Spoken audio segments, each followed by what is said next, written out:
Hello everyone and welcome to the King of Arms channel. Today we're going to be talking about one of the best 40 caliber subcompact handguns on the market today. Now the gun in question is the Glock 27, this particular model being the Gen 4. Now as you can see, this is also one of the limited editions in the flat dark earth. I'm quite fond of this coloration, I really like it a lot. I also have a Glock 19 in their sand color, that's also quite attractive as well. Now what makes Glocks, and this gun in particular, so great is what they're known for, and that's their dead-on reliability. If you need a gun that's going to be there for you no matter what, and it's going to go bang every single time you pull the trigger, then a Glock is definitely one that I would look at. I carry this one almost every single day. I switch between this and a Glock 43, and I love both of them. They're great guns. I do like this one a little more though because it holds a little more ammo and it's in a higher caliber, so it's got a little more power behind it. Glocks are used every single day in law enforcement and certain military circles, not to mention the millions of civilians that carry them just like me. Now if you'd give me a few moments, I'd like to do a tabletop view of this and we can go over some more of the details behind it. Welcome back. We're here with the Glock 27 Gen 4. I've been carrying this 27 right here on and off for a little over a year now. I like to switch between this and the Glock 43 depending on what I'm feeling that day. The main selling point behind Glock as a company, as I've said, is their AK reliability. And to somewhat prove that point, of the 3,000 or so rounds I've shot through this 27, I've only had 2 failures to eject and 1 failure to feed. The feeding problem I'm pretty sure was magazine related as well. The other failures happened when the gun was fresh out of the box. After I cleaned it and broke it in, I've never had any type of failure out of it, and it has smoothed out and the trigger feels pretty great now. I will say I do keep my firearms well taken care of and clean. I believe in taking good care of my weapons, that way they are always ready if I should need them. When it comes to my carry weapons, that is even more important. They are cleaned after every shooting session. I do carry this quite a bit. There are a few great ways to carry it. My main carry options are the Acre leather shoulder holster. Now the model I use is the 101 for the Glock 17, and I'll show you guys that real quick. So when you order this, it comes with the shoulder straps, it comes with the holster. Now you will have to stretch this out a little bit to fit the Glock 27. It doesn't take long, just a couple hours, the gun being in there. It also comes with the offside magazine holder, dual mags. Now this will carry the full size Glock 22 or Glock 17 mags. It will also carry the smaller Glock 26 or Glock 27 mags. That's what these second snaps are for. So that's one of my main carry options. Now I also do an inside the waistband carry with a hybrid style holster made by Stealth Gear USA, which is this one here. It has a breathable polymer backing, that's what these holes are for, with a Kydex front. I use this holster as my main carry option. The shoulder holster comes into play more during winter months and when I'm wearing a button-up shirt. I do prefer the shoulder, but it doesn't always come into play. I will say the inside the waistband carry on a thicker gun like the Glock 22 is a little uncomfortable at first, but once you get used to the feel, it becomes part of you and you hardly notice. The only other negative I could say about this gun, other than the thickness, is fully loaded. It is on the hefty side for a subcompact pistol. Other than those two things, I have found the Glock 27 Gen 4 to be a great handgun. It shoots very well. It is a little snappy at first, being a small gun and a 40 caliber, but I am a larger guy with big hands, so the recoil doesn't affect me much. Other than the shortened grip of the subcompact Glocks, this gun feels and shoots like a full-sized handgun. It also has the capabilities of a full-size handgun when it comes to firepower. Now, if you don't know what firepower means, that means how many rounds this weapon is able to hold. The nice thing about smaller Glocks, like the Model 26 or this Model 27, they can take the larger Glock magazines, like the 23 and the 22. The standard capacity mag for the Glock 27 is 9 rounds, like this mag here. I do have an extension that lets it hold 1 more round of 40 cal. If this was a 9mm, it would let it hold 2 more rounds. You can also use Glock 23 mags. Now this is a Glock 17 or a Glock 19 mag. Now the standard capacity for this magazine, if it was a Glock 23, would be 13 rounds. You can also use the Glock 22 mag or the Glock 35 mag. They're both the same mag. This is a 15 round mag. With the extension, it'll hold 16 rounds. It does look a little goofy on there. I mean, not too bad, but it is a little longer. And then, of course, if you really want to have fun, you can break out the 22 rounder stick mags. I call this the fun stick. With the extension, it holds 23 rounds. But it does get a little bit ridiculous looking, and of course you definitely probably wouldn't want to carry it like this, but for when having fun at the range and whatnot, it is nice to have. Now I will say some people do have concerns about the larger mags not working very good. I will say out of my testing, the larger mags seem to feed and function just fine.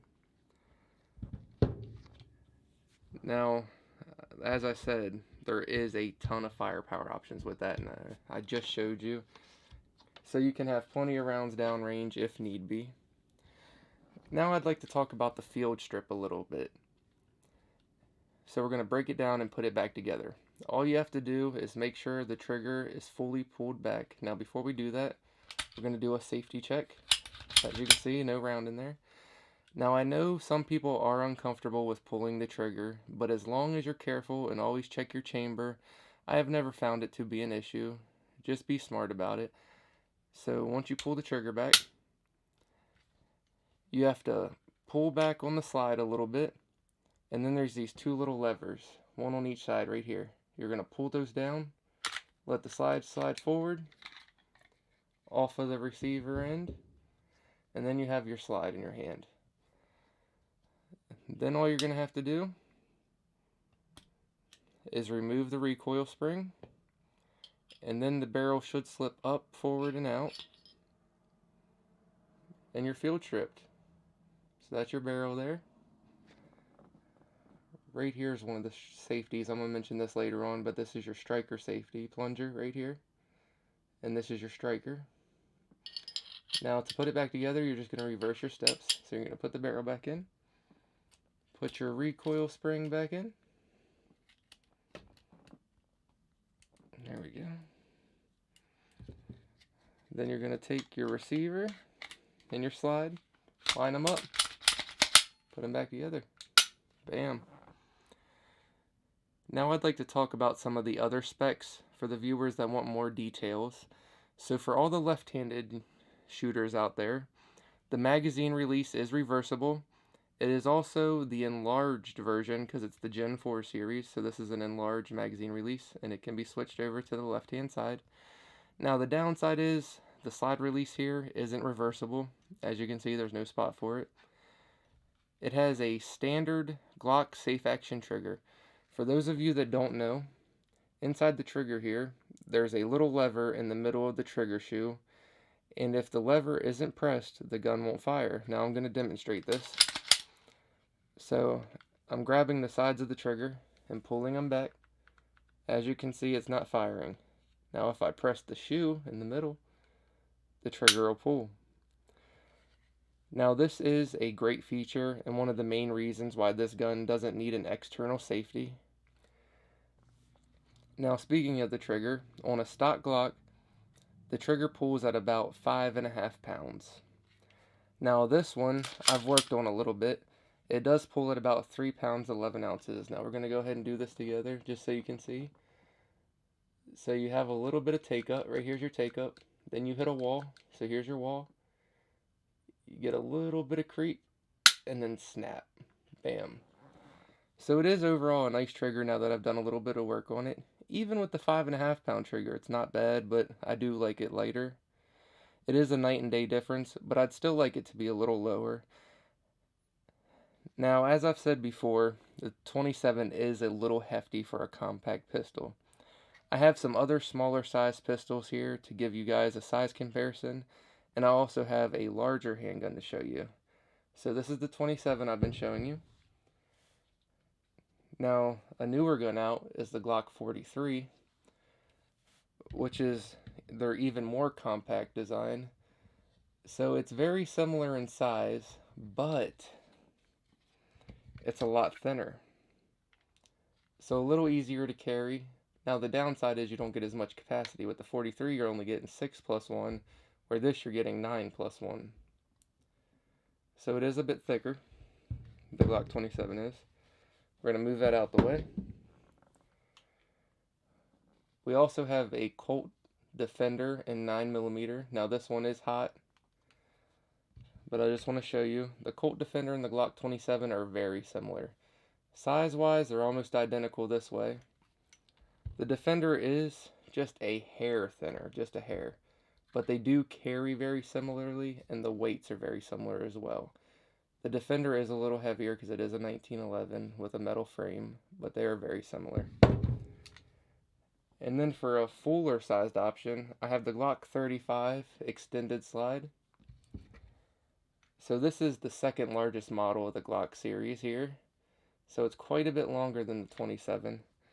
But if you notice, the thicknesses are actually identical. These are both 40 caliber, and the thicknesses are identical here. So that's the Glock 35 compared to the 27. Now, the weight on this is 19.4 ounces or 550 grams with an empty mag. Fully loaded, it weighs 26.4 ounces or 750 grams. Now that's with a normal capacity magazine, of course.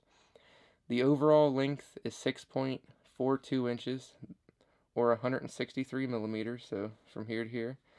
And it's 4.1 inches tall or 106 millimeters tall with a standard mag in it. So this here. Now that we're done the detailed portion of this review, I would like to say I have really enjoyed shooting the 27 and carrying this handgun. It is one of my go-to carry guns in my collection.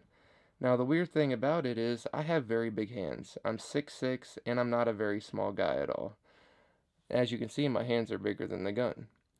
But for some reason, these smaller Glocks, even the 43, feel great in my hands. I mean, I don't know, they fit my hands perfectly and they lock in real tight. They are very comfortable, and I shoot it just as it comes. I don't use any of the replaceable back straps. Now they do include 4 of those back straps to adjust the grip to different hand sizes. I'm going to show those to you real quick. These are them right there. Now you get 2 with a beaver tail, so this is supposed to protect your thumb when the slide comes back. It does give you a pretty nice grip with them. Now I just don't like these being on. Like I said, I like the standard grip. So what these are, there's 2 different sizes with 2 different designs. So you have the beaver tail, the regular design. You have a 2mm and a 4mm, and then you have a 2mm and a 4mm for the beaver tail. It also includes spare pins right here. So you do need a bigger back pin for some of these larger ones. So that goes right here if you decide that you want to use some of these back straps. Now I don't worry about it because I just prefer the stock feel of the Glock. Now one other thing I will show you. I cut out the underneath of this Glock here to get a better purchase, get a higher firing position, better bore axis. So I just took a Dremel, cut that up, and then I polished it. So if you're wondering what a standard one looks like, on this 43 I still have it standard, so this is not messed with at all, still normal. I am going to do this one too as well. So that's going to about wrap it up for the tabletop. We're going to go back to the normal view and we're going to finish this up. Thank you guys. Hello everyone, we're back, and that's going to be it for the Glock 27 Gen 4 review. If you guys are wondering why I look so different now compared to the beginning of the video, it's because I actually was dumb and forgot to shoot the ending of the video like 2+ years ago when I shot the original footage. I hope you guys can forgive me. I just wanted to hurry up and get another video out to you. Now if you enjoyed the video, please give me a big thumbs up. If you'd like to see what I have planned in the future, please hit the subscribe button. Now as for the question of the day, what's your guys' favorite CCW pistol? Mine's this Glock 27 Gen 4. Please leave me a comment down below and let me know what yours is. Thank you guys so much for joining me. I'm Biggie. I love you guys, and we'll catch you next time on The King of Arms.